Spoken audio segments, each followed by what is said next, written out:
What's up, everybody? Welcome back to the channel. This here's Logistical Response. We cover political news. We keep you up to date and keep you informed with everything that the government does. Now, we've been having, a crisis in this country, if you will. People are deeply divided. We all know this. We see it online. We see it in the corporate press. We see it on cable news. We see it everywhere. People are deeply divided, right? Like, we're all Americans. We're not that divided. It's just the certain issues that we do disagree on just so happen we get hyper divided on these issues, and nobody wants to listen to each other. Nobody wants to actually debate these points and go over it. You got the corporate press lying to everybody all the time, right? So we got two factions. We've got the informed people that actually know what's going on, and then we have the people that listen to the corporate press who think they know what's going on because the corporate press told them what to think, and so they just go with that, and then they think these people over here are the uninformed people,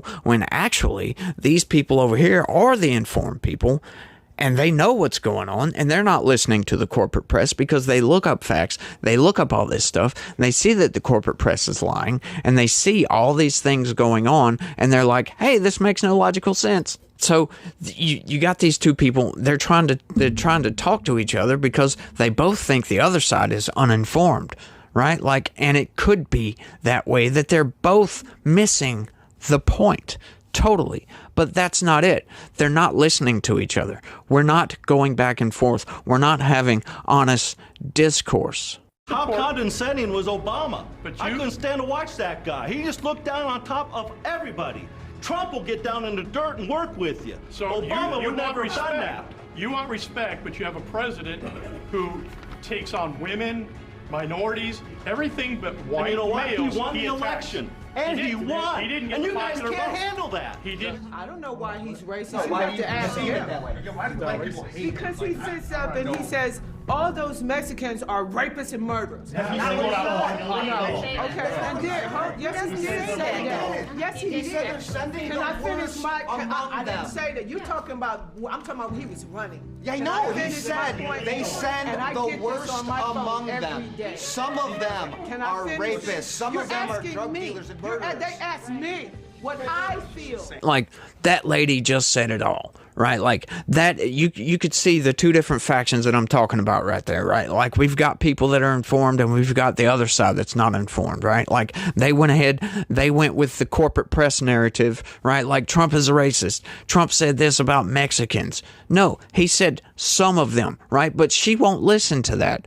He didn't say all Mexicans are racists or rapists and murderers and all this stuff. He said some of them, right? Like, some of them that are coming across the border, which is factually true, but they don't want to listen to that, right? Like, they don't want their worldview, their narrative blown apart because it's damaging to your ego. It's damaging to your pride. You've been lied to. You've been fooled into thinking a certain way, right? So your psychology doesn't want to admit that you were wrong, that you were lied to, that you were fooled, right? Like, we don't want to believe that, but it happens. Like I had to come to grips with the fact that the corporate press was lying.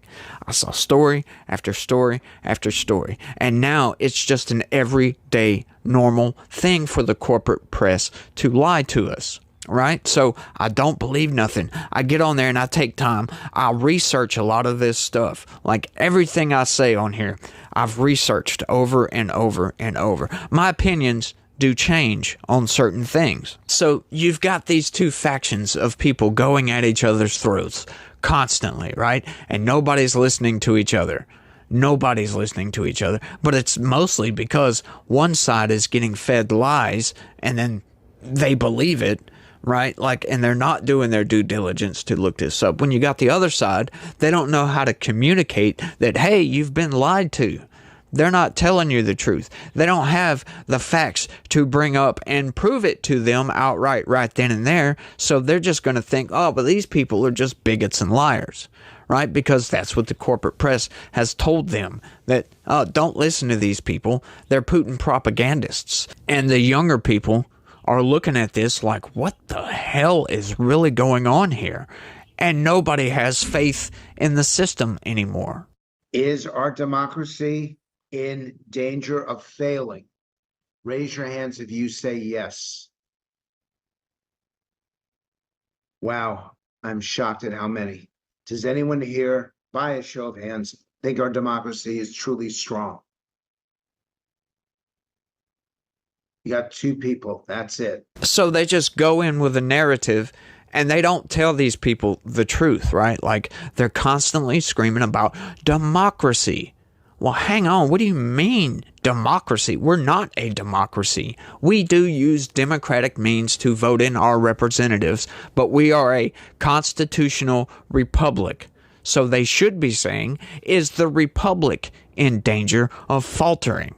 Right? Like those kids have no faith in our systems anymore. What does that say for when they get into positions of power? Once they take over as the leaders of this country, how is that going to shape their worldview? Are they going to be even more partisan, even more divided? We've got to stop all this before it destroys the country. And that's why I'm constantly saying that Biden is destroying the country. He's purveying these lies. He's getting up there and constantly just pushing lies on everybody, dividing us even further. He was supposed to be the great unifier, but all he's done is divide us even further by propping up the corporate press narrative and lying to everybody. And people are seeing it and they're like, holy crap, this is crazy. So I'm going to go ahead and debunk something right off top. Now, we've had this narrative come out about Moscow Marjorie. I am curious. You were on this show. You called Greene Moscow Marjorie. The nickname seems to have really taken off. And her anti-Ukraine rhetoric is also getting a lot of attention on Russian state TV. I'm not sure how much of this you've seen, but I want to show you a little bit now.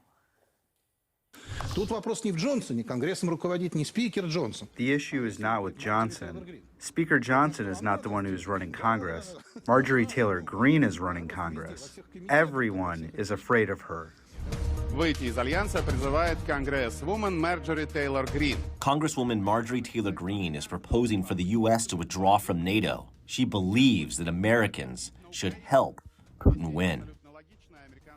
Quite the statements there on Russian state TV. What do you make of that? Well, Moscow Marjorie has reached a new low. You know, during the Russian Revolution, Lenin talked about American journalists who were writing glowing reports about Russia at the time as useful idiots.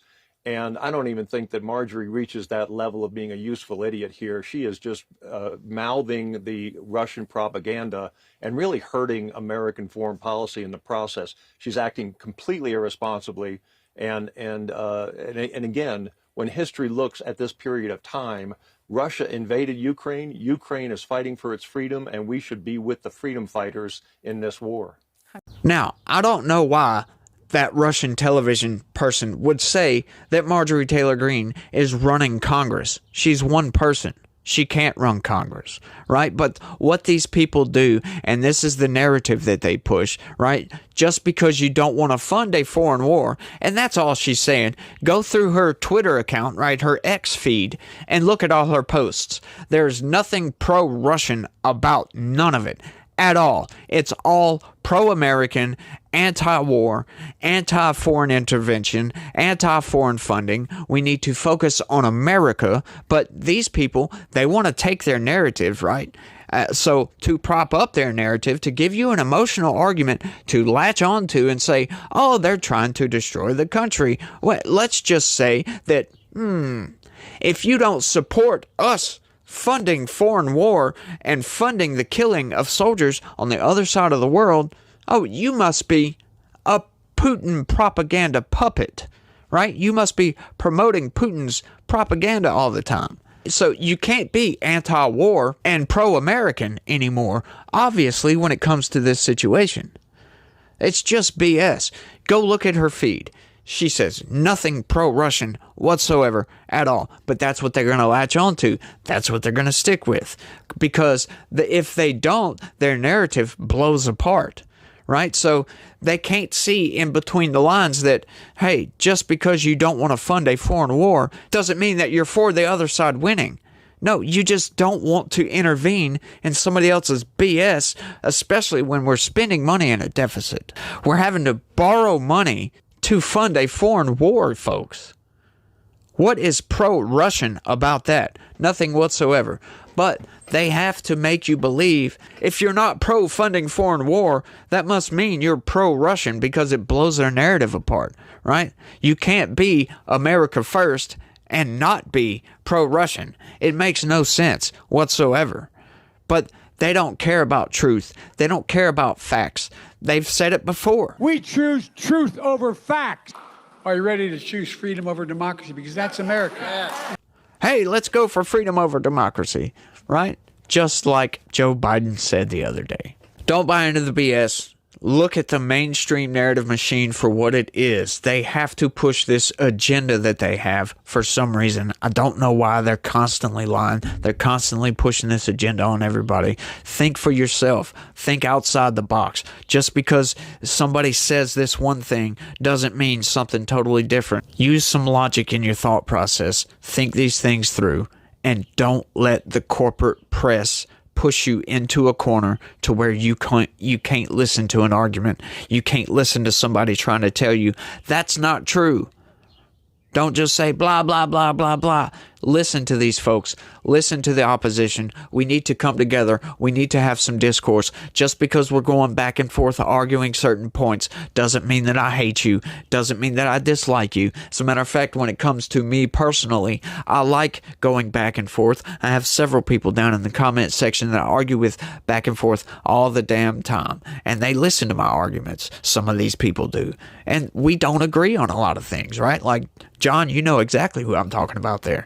We don't agree on a lot of things, but we constantly go back and forth, and we're constantly, like, I listen to your arguments, speaking directly to you. I listen to your arguments all the time, and you have valid points in a lot of your arguments, right? Like, I understand Putin is an evil guy. Putin's a bad person. I don't support Putin, but I don't support funding war at the same time. I can have both of those opinions at the same time, and they make sense with each other, right? Like, I don't want to fund war. I'm tired of doing all this in a deficit. I'm tired of Congress being corrupt. I'm tired of these people taking my hard-earned tax dollars and spending it on BS. $1.7 trillion deficit spending is where we're sitting at right now. And I don't like that. I don't like the lobbyists in Congress corrupting our legislative branch of our government. That is the most corrupt thing you can do, is throw some lobbyists into the mix and say, hey, come here, Mr. Congressman. How about you vote in our interests instead of the interests of the American people? How about you do this and, you might just have some cash show up on your desk one day. I don't think that's right.